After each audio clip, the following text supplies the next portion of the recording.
नमस्कार, हमारे खास कार्यक्रम स्पेशल रिपोर्ट में आप सभी का स्वागत है और मैं हूं आपके साथ गरिमा वाजपेयी। पेश है देश विदेश की कुछ खास खबरें। सबसे पहले बात एक बार फिर से हिंसा और अशांति की आग में झुलस रहे मणिपुर के हालातों की। वहीं संसद के मकरद्वार पर मोदी सरकार के खिलाफ विपक्ष के मोर्चे पर भी हमारी खास रिपोर्ट दिखाएंगे। और चलते चलते बात अमेरिका और रूस के बीच आखिरी बड़ी संधि यानी न्यू स्टार्ट की मियाद के खत्म होने की कहानी। तो चलिए खबरों में चलते हैं विस्तार से।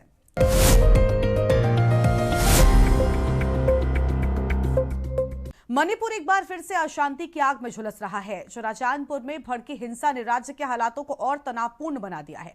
नई सरकार में कुकी विधायकों की भागीदारी और उप मुख्यमंत्री के रूप में नेमचा किपगेन के शपथ ग्रहण ने समुदाय के भीतर ही आक्रोश की ऐसी चिंगारी सुलगाई है जिसने अब हिंसक रूप ले लिया है।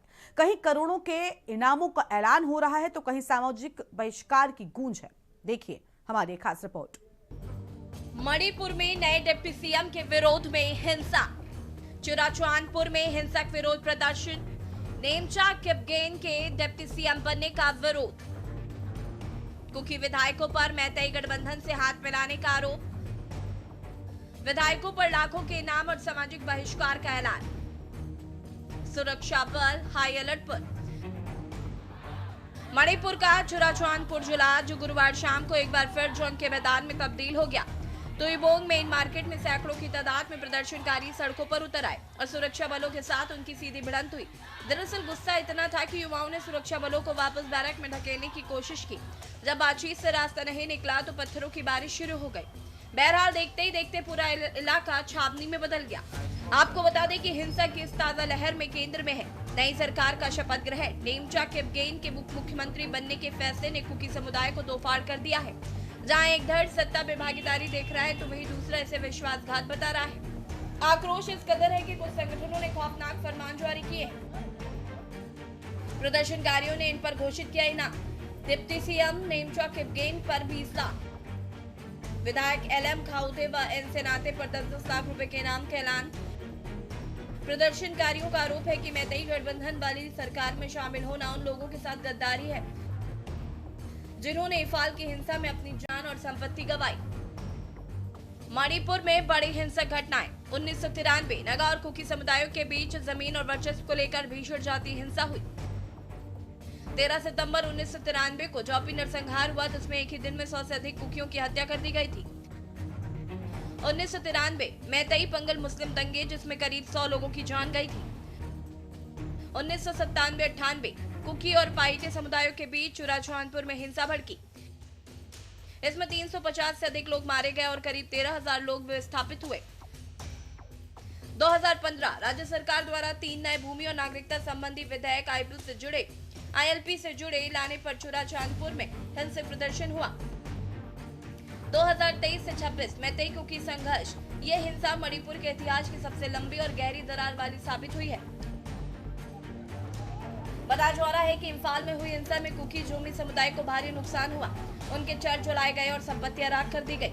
आदिवासी संगठन ज्वाइंट फोरम ऑफ सेवन ने विरोध स्वरूप शुक्रवार सुबह से 12 घंटे के बाद बंद का आह्वान किया।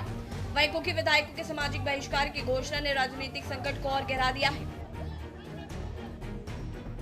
मणिपुर में बार बार हिंसा भड़कने के कारण घाटी 10% जमीन मैतेई बाहुल्य बनाम पहाड़ 90% जमीन कुकी नागा बाहुल्य। मैतेई लोग पहाड़ों में जमीन नहीं खरीद सकते जबकि जनजाति लोग घाटी में रह सकते हैं। म्यांमार से आने वाले शरणार्थियों को लेकर समुदाय के बीच असुरक्षा का भाव। 2023 की हिंसा के दौरान पुलिस शस्त्रागारों से हजारों आधुनिक हथियार लूटे गए जो आज भी हिंसा का मुख्य हथियार बने हुए हैं। खबरों के मुताबिक चुराचांदपुर जिले में तुइबोंग मेन मार्केट इलाके में सैकड़ों युवा प्रदर्शनकारियों ने सुरक्षा बलों को वापस उनकी बैरक में धकेलने की कोशिश की। जब सुरक्षा बलों ने बात मानने से इंकार किया तो पत्थरबाजी शुरू हो गई। कुछ लोगों ने सड़क के बीच में टायर जलाए। नई सरकार में नेमचा किपगेन के डिप्टी सीएम बनने पर कुकी समुदाय बढ़ गया। एक संगठन ने विश्वासघात व मैतेई से गठबंधन का आरोप लगाकर सरकार में शामिल तीनों कुकी विधायकों के सामाजिक बहिष्कार की घोषणा की। बहरहाल मणिपुर की तस्वीरें डराती हैं। एक तरफ राजनीतिक स्थिरता की कोशिश है तो दूसरी तरफ अपनों का ही अपनों के प्रति यह आक्रोश। अब सवाल ये है कि क्या बातचीत के जरिए इस गुस्से को शांत किया जा सकता है या फिर मणिपुर में हिंसा का ये नया दौर और लंबा खींचेगा। फिलहाल सुरक्षा एजेंसियां चुराचांदपुर की हर हलचल पर पैनी नजर रखे हुए हैं। स्पेशल डेस्क के न्यूज इंडिया।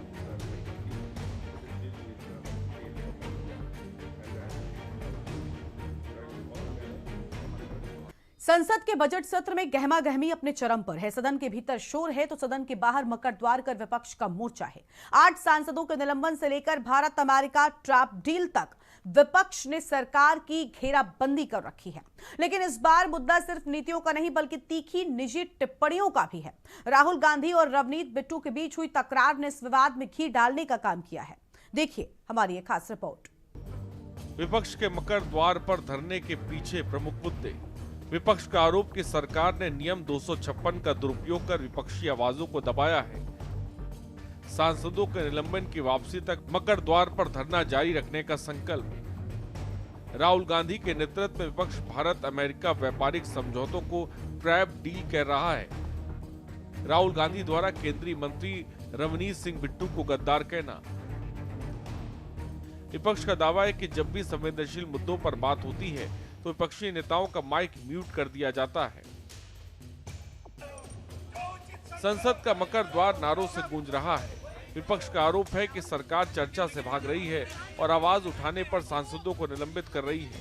कांग्रेस और इंडिया गठबंधन के नेताओं का कहना है कि नेता प्रतिपक्ष का माइक बंद किया जा रहा है और राष्ट्रीय सुरक्षा जैसे मुद्दे पर बोलने नहीं दिया जा रहा। लेकिन इस विरोध प्रदर्शन के बीच हुई एक निजी तकरार ने सियासी तापमान बढ़ा दिया। राहुल गांधी ने बिट्टू को गद्दार कहा तो बिट्टू ने इसे कांग्रेस का अहंकार बताया। वहीं दूसरी तरफ सरकार का रुख कड़ा है कि स्पीकर ओम बिरला ने साफ किया है कि सदन चर्चा के लिए नहीं, हंगामे के लिए नहीं। प्रधानमंत्री ने इसे सिखों का अपमान बताकर घेराबंदी और तेज कर दी।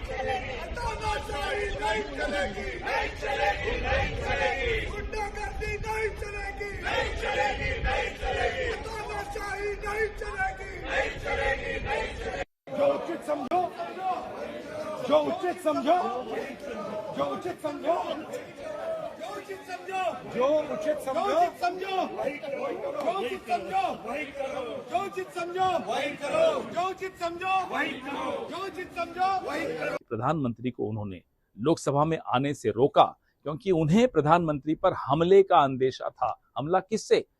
साथी सांसदों से। महिला सांसद, कांग्रेस की महिला सांसद जो विरोध प्रदर्शन कर रही हैं, उनसे प्रधानमंत्री को हमले का अंदेशा है।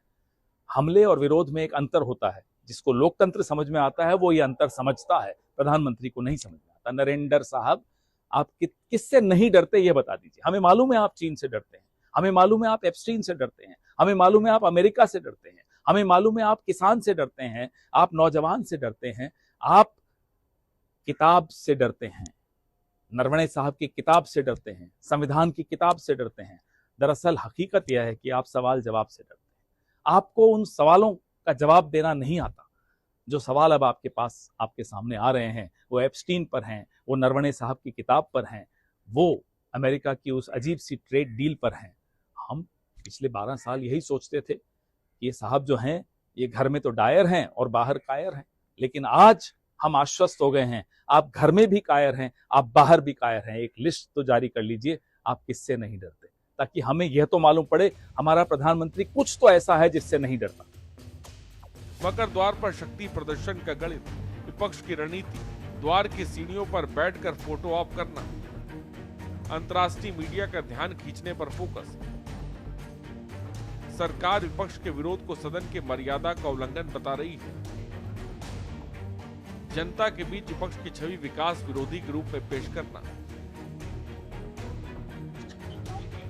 संसद लोकतंत्र का सबसे ऊंचा मंच है, लेकिन 4 फरवरी को इसी संसद के मकर द्वार पर जो हुआ, उसने सवाल खड़े कर दिए कि क्या भारतीय राजनीति में अब संयम और शिष्टाचार पीछे छूट गया है।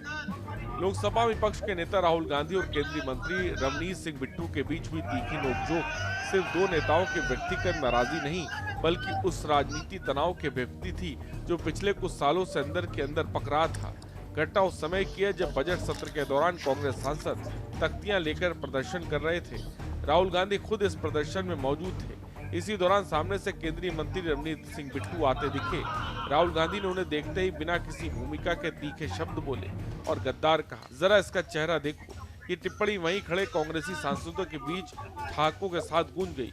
इसके बाद राहुल गांधी ने हाथ बढ़ाते हुए कहा कि हेलो ब्रो, मेरे गद्दार दोस्त, चिंता मत करो, तुम वापस आ जाओगे। ये कोई मंची भाषण नहीं था, ना ही कोई लिखित टिप्पणी। ये क्षणिक गुस्से से निकली प्रतिक्रिया थी, लेकिन राजनीति में कई बार यही क्षणिक प्रतिक्रियाएं सबसे भारी पड़ जाती हैं। बिट्टू ने राहुल गांधी का हाथ नहीं पकड़ा।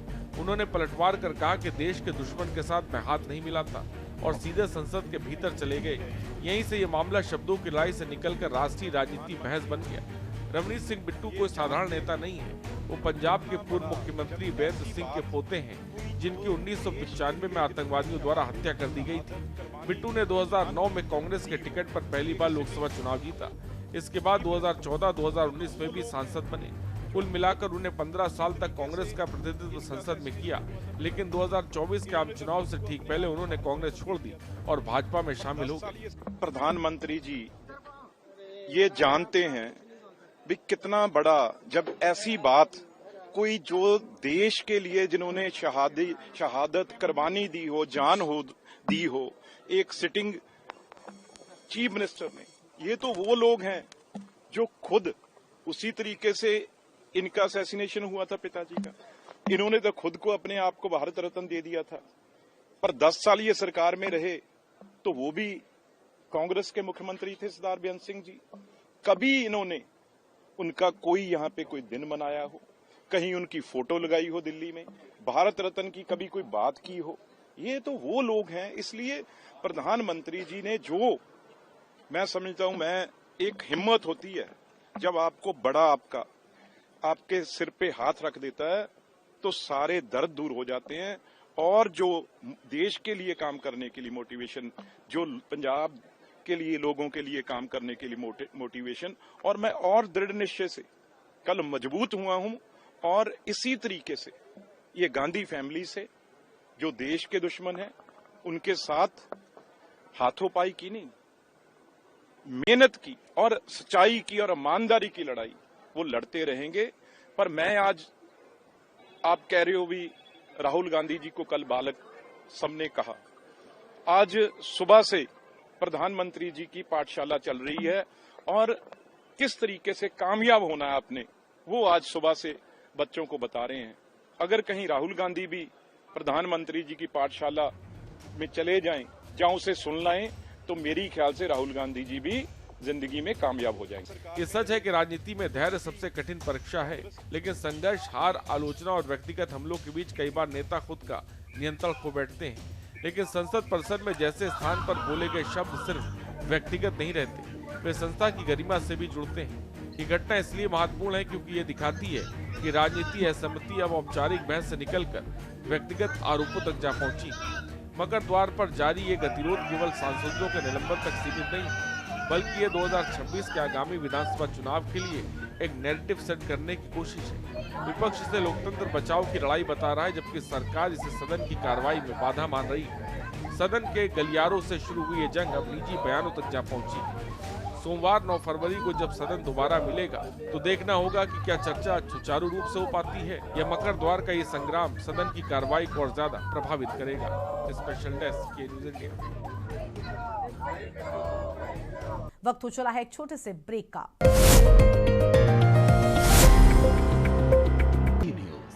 खबरों का सारथी।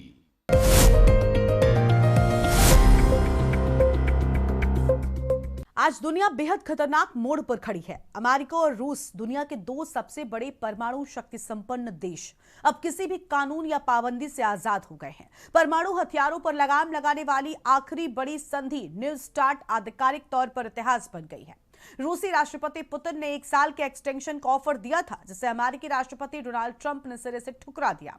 ट्रंप का कहना है कि ये एक खराब डील थी, लेकिन सवाल यह है कि क्या अब दुनिया एक अनियंत्रित परमाणु रेस की ओर आगे बढ़ रही है? देखिए हमारी इस खास रिपोर्ट में। क्यों खत्म हुई संधि? कोविड और यूक्रेन युद्ध का असर। महामारी के दौरान सत्यापन प्रक्रिया रुकी। यूक्रेन युद्ध के कारण तनाव बढ़ा।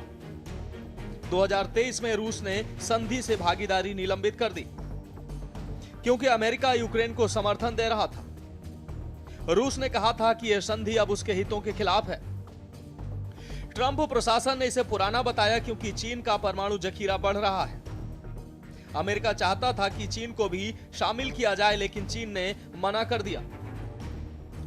दोनों देशों ने संधि की मियाद खत्म होने तक नियमों का पालन किया, लेकिन बाद में कोई नई बातचीत नहीं हुई। तारीख 5 फरवरी 2026 इतिहास के पन्नों में यह दिन उस तारीख के तौर पर दर्ज होगा जब दुनिया से परमाणु सुरक्षा का आखिरी कवच छीन लिया गया। 2010 में ओबामा और मेदवेदेव के बीच हुई न्यू स्टार्ट संधि खत्म हो गई है। अब ना कोई पाबंदी है, ना कोई मॉनिटरिंग और ना ही हथियारों की गिनती पर रोक। हालांकि रूस के विदेश मंत्रालय ने कथित तौर पर कहा था कि रूस के राष्ट्रपति व्लादिमीर पुतिन के उस प्रस्ताव पर अमेरिका ने कोई प्रतिक्रिया नहीं दी, जिसमें उन्होंने संधि के तहत मिसाइल और युद्धक हथियारों की सीमाओं का पालन अगले 12 महीनों तक जारी रखने की बात कही थी। साथ ही कहा कि हमारा मानना है कि नई स्टार्ट संधि के पक्षकार अब संधि के संदर्भ में किसी भी दायित्व या समान घोषणाओं से बंधे नहीं हैं। क्या थी न्यू स्टार्ट संधि? न्यू स्टार्ट संधि 2010 में अमेरिकी राष्ट्रपति बराक ओबामा और रूसी राष्ट्रपति दिमित्री मेदवेदेव ने हस्ताक्षर किए थे। यह संधि दोनों देशों को 1550 तैनात परमाणु वारहेड और 700 डिलीवरी व्हीकल तक सीमित रखती थी। इसमें दोनों देशों के सत्यापन के नियम थे। एक दूसरे के ठिकानों का निरीक्षण का प्रावधान था ताकि दोनों पक्ष नियमों का पालन कर रहे हैं या नहीं ये पता चल सके। संधि का उद्देश्य परमाणु हथियारों की दौड़ को रोकना और विश्व शांति बनाए रखना था। यह संधि शीत युद्ध के बाद आखिरी बड़ी परमाणु नियंत्रण संधि थी, जो 2021 में अंतिम बार बढ़ाई गई थी। इस संधि से क्या हासिल हुआ? न्यू स्टार्ट संधि ने रूस द्वारा तैनात सभी अंतर महाद्वीपीय परमाणु हथियारों को सीमित कर दिया, जिसमें लगभग 30 मिनट में संयुक्त राज्य अमेरिका तक पहुंचने में सक्षम अंतर महाद्वीपीय बैलिस्टिक मिसाइलों पर लदे सभी परमाणु हथियार शामिल हैं। अमेरिकी विदेश विभाग के अनुसार इसने रूस के शस्त्रागार में सबसे अधिक परिचालन योग्य लंबी दूरी के परमाणु हथियारों में से एक आवागार्ड और विकासधीन सरमत प्रणालियों की तैनाती को भी प्रतिबंधित कर दिया। साफ तौर पर कहा जाए तो इस संधि ने अत्यधिक गोपनीयता या सबसे खराब स्थिति की धारणाओं पर आधारित निर्णयों से उत्पन्न होने वाले अविश्वास और गलत अनुमानों को कम किया। न्यू स्टार्ट संधि खत्म होने के बड़े खतरे। अब दोनों देश 1550 तैनात वारहेड की सीमा को पार कर हजारों नए परमाणु बम बना सकते हैं। अब अमेरिकी अधिकारी रूसी परमाणु ठिकानों का निरीक्षण नहीं कर पाएंगे, जिससे गलतफहमी और अचानक हमले का खतरा बढ़ेगा। अमेरिका, रूस और चीन के बीच अब कौन ज्यादा शक्तिशाली की होड़ होगी? भारत, पाकिस्तान, उत्तर कोरिया के परमाणु कार्यक्रम प्रभावित हो सकते हैं। अगर बड़े देश हथियार बढ़ाएंगे तो अन्य देश भी ऐसा कर सकते हैं। ज्यादा हथियारों से परीक्षण बढ़ सकते हैं जो रेडिएशन बढ़ाएंगे। परमाणु युद्ध की स्थिति में लाखों लोग मर सकते हैं। जलवायु परिवर्तन तेज हो सकता है। हथियार दौड़ से व्यापार, निवेश और ऊर्जा कीमतें प्रभावित होंगी। रूस और अमेरिका के बीच तनाव से तेल गैस की कीमतें बढ़ सकती हैं। खबरों के मुताबिक पुतिन ने आखिरी समय तक दांव चला। उन्होंने प्रस्ताव दिया कि बिना किसी शर्त के इस संधि को 1 साल के लिए और बढ़ा दिया जाए, लेकिन व्हाइट हाउस में बैठे डोनाल्ड ट्रंप को यह मंजूर नहीं था। ट्रंप का तर्क साफ है कि ऐसी संधि का क्या फायदा जिसमें चीन शामिल न हो। ट्रंप अब एक ऐसी ग्रैंड डील चाहते हैं जिसमें अमेरिका और रूस के साथ साथ बीजिंग की परमाणु ताकत पर भी लगाम कसी जाए। दुनिया के देशों के पास कितने परमाणु हथियार? 1 सितंबर 2020 को हुए नवीनतम आंकड़ों के आदान प्रदान के अनुसार रूसी संघ ने 1447 सामरिक युद्धक हथियारों की तैनाती की घोषणा की थी। रूस के पास अपने आधुनिक अंतर महाद्वीपीय बैलिस्टिक मिसाइलों, पनडुब्बी से दागी जाने वाली बैलिस्टिक मिसाइलें, भारी बमवर्षकों पर 1550 से अधिक युद्धक हथियारों को तैनात करने की तकनीकी क्षमता, लेकिन नई स्टार्ट संधि की सीमाओं के कारण वह ऐसा करने में असमर्थ रहा। विश्व के 9 परमाणु सक्षम देश रूस, अमेरिका, चीन, France, United kingdom, Bharat, Pakistan, Israel और उत्तर कोरिया। इन देशों के पास कुल मिलाकर लगभग 12,331 परमाणु हथियार हैं, जिनमें से 9,600 से अधिक सक्रिय सैन्य भंडारों में मौजूद है। संयुक्त राष्ट्र ने इसे गंभीर क्षण करार दिया है। जानकारों का मानना है कि अब दुनिया कोल्ड वार से भी खतरनाक दौर में प्रवेश कर चुकी है। अगर ट्रंप जल्द ही रूस और चीन को मेज पर नहीं ला पाए तो आने वाले सालों में परमाणु हथियारों का जखीरा कई गुना बढ़ जाएगा। फिलहाल सवाल इस बात का है कि क्या ट्रंप अपनी आर्ट ऑफ द डील से कोई नया चमत्कार करेंगे या फिर यह परमाणु शून्यता दुनिया को तबाही की ओर ले जाएगी। आज पूरी दुनिया की नजरें वॉशिंगटन और मॉस्को पर टिकी हैं। स्पेशल डेस्क के न्यूज इंडिया। स्पेशल रिपोर्ट में आज इतना ही। तमाम बड़ी खबरों के लिए आप देखते रहिए के न्यूज इंडिया। नमस्कार।